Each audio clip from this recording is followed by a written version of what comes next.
Greetings, Chapel Hillers. Happy Wednesday, or whatever day you might be listening to this. I want to remind you that we're just a few days away from St. Valentine's Day. I have my red tie on just to remind you. I love St. Valentine's Day because it's a very important Christian holiday. And sometimes we think it's probably a secularized day, but really it's got its roots in our church history. So Valentine was a Christian, a follower of Jesus during the Roman Empire when Christianity was still illegal and people had to worship underground and they had to flash each other signs of encouragement. Some of you have heard me say before that whenever they did this, it was a way of saying, may Jesus be victorious in your life. So they had to be very cautious about exercising their Christian faith.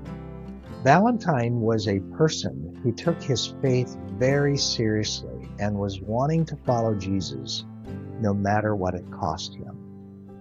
So during the time of one of the emperors, I won't get into all the history, you don't really care about that, I'm sure. You can look it up if you do.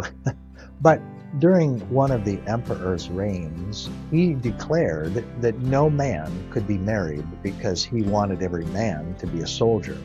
And he thought that if you were married, you would not be a good soldier. So there was a declaration, no marriage. Well, Valentine said, I will marry you secretly if you're willing to join me in the catacombs. I'll marry you, and then you can be married, but just don't tell the emperor. Well, as you might expect, the emperor found out, even though Valentine had married thousands and thousands of couples.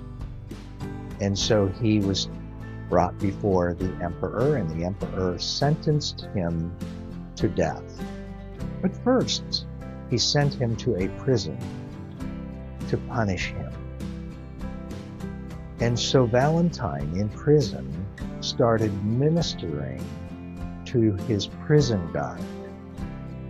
And he discovered in conversation that the prison guard's daughter was born blind, and that she lived a very despairing life because she was born blind.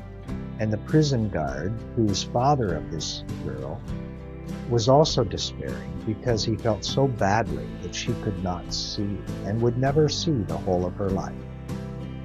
And so Valentine, from his prison cell, would give messages to the prison guard to encourage the prison guard's daughter.